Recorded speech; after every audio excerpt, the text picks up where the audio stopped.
I've been speccing kitchens for over 15 years, and right now, the requests I'm getting from clients are different from anything that I have seen in the last decade.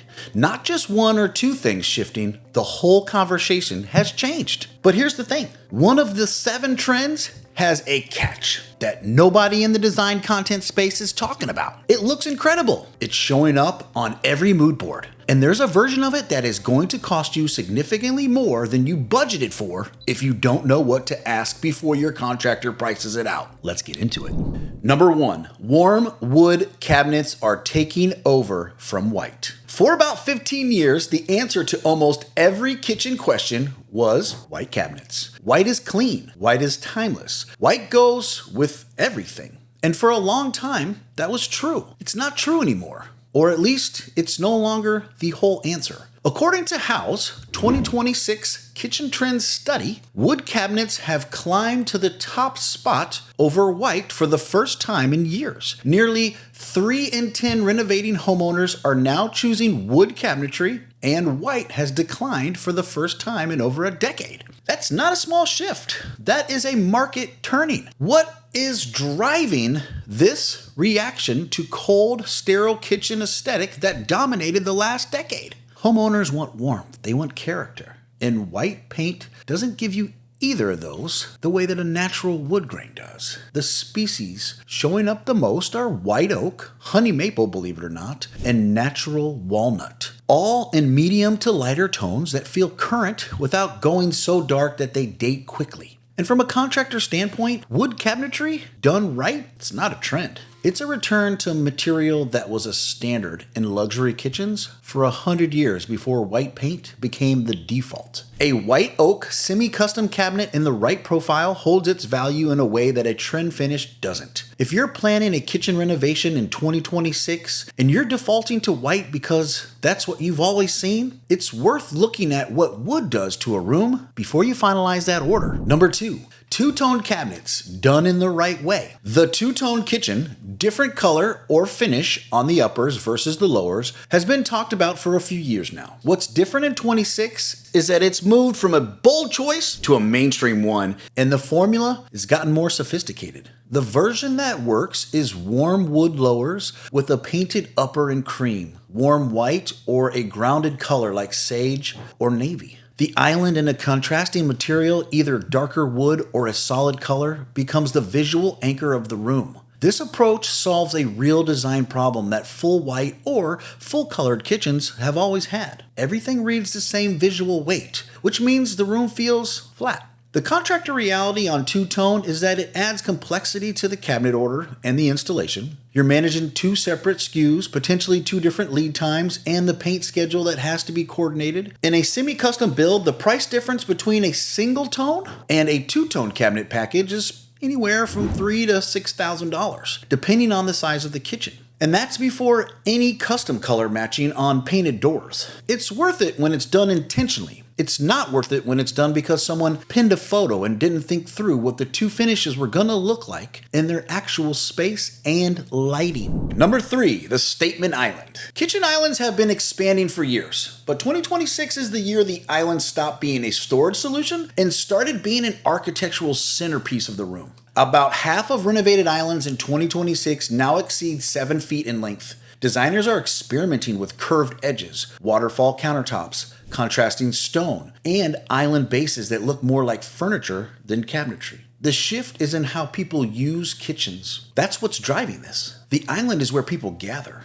Well, someone cooks, where kids do homework, where guests stand and have a drink while the host finishes a meal. It's not a prep surface anymore. It's a social gathering center right in the middle of the room. And the design is finally catching up to how people actually use it. Here's my read on this and what makes an island worth the investment versus just adding square footage. The size has to work with the traffic flow. The standard clearance around a working island, minimal 42. I like 48 on all sides. And a 7-foot island in a kitchen that can't support that clearance creates congestion instead of function. And the waterfall edge in a genuine quartzite slab, which is one of the most requested details I'm seeing right now, it's gonna run you a little bit.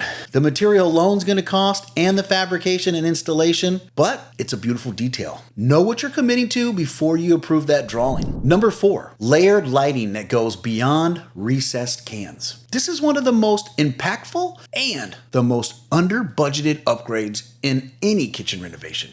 And it's finally getting the attention it deserves in 2026. For years, kitchen lighting meant a grid of recessed cans in the ceiling and maybe a pendant or two over the island. That approach is functional and completely flat. The light, it lights the room, but it doesn't shape it. What homeowners and designers are asking for now is layered lighting. And if anyone has watched my channel, I've talked about layered lighting in every room. Recessed for overall illumination, under cabinet lighting to hit the counters and the backsplash, pendants or statement fixture over the island, and sconces or accent lighting to define the space as a room you want to be in, not just a room you have to work in. The practical argument for investing in lighting infrastructure now is that it's extremely difficult to add after the fact. Running new circuits, adding dimmers, putting in under cabinet wiring, all of that is straightforward when the walls are open during a renovation and becomes a significant project once everything has been closed up. The cost to do it right during a kitchen renovation is anywhere from $2,500 to $6,000 in electrical work, depending on the complexity. The cost to add it afterwards?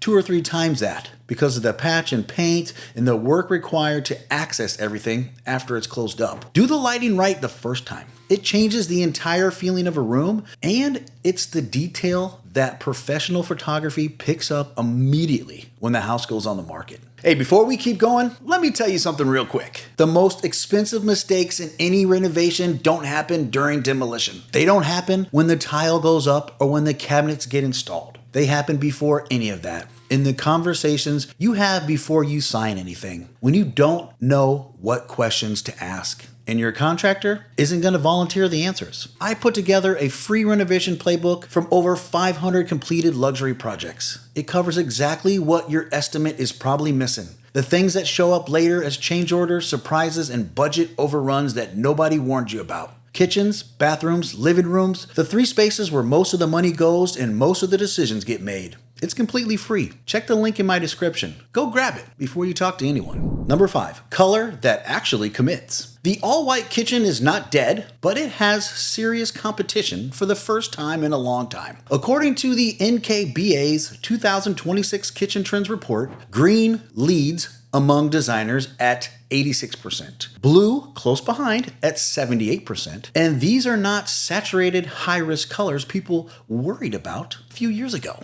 They're deep navy lowers, sage green islands, forest green accents, rich grounded tones that read as sophisticated rather than trendy. The shift is meaningful because for years, color in the kitchen was treated as a liability at resale. The standard advice was to keep it neutral so buyers could project their own vision onto the space. What the data is showing now is that well-executed, committed color choice is actually performing well at resale. Buyers are increasingly tired of all the white blank slate and respond to a kitchen that feels like a decision was made on purpose. The contractor caveat to this is color only works when the rest of the kitchen is calibrated around it. A deep navy island against warm wood uppers and a warm stone countertop reads as intentional and expensive. The same navy island against cool white cabinets and gray quartz reads as a color that someone picked out without thinking about what it was going to be sitting next to. The material palette has to be built together, not assembled from separate decisions. Number 6, the Butler Pantry is back, and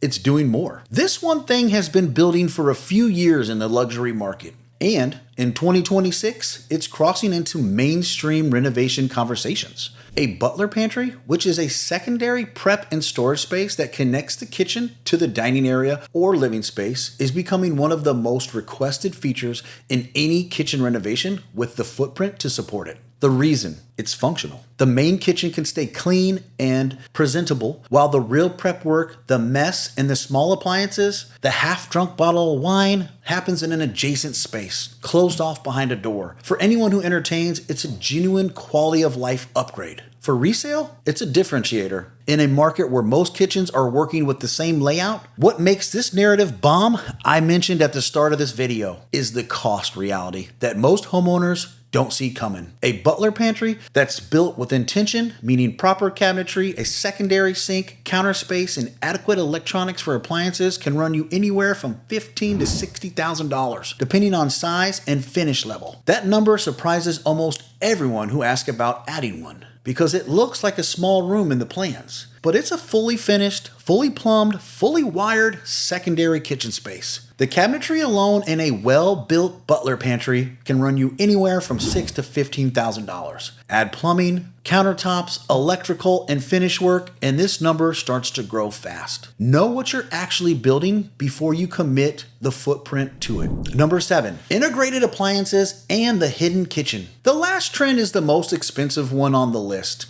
and also the one that does the most work for how a kitchen feels every single day. Integrated panel-ready appliances, meaning refrigerators, dishwashers, and sometimes even microwaves that are faced with the same cabinet panel as the rest of the kitchen, are showing up in more builds than ever before. The visual argument is straightforward. A refrigerator that disappears into the cabinet reads as custom. A stainless box sitting in the hole in the cabinetry reads as purchased. When the appliances blend into the architecture of the room, the kitchen stops looking like a kitchen. Starts looking like a room that was designed from the floor plan out rather than assembled from components. The cost reality is significant. Panel-ready refrigerators start around $3,500 and run all the way up to $12,000 or $15,000. Integrated dishwashers can run anywhere from $1,200 to $3,000.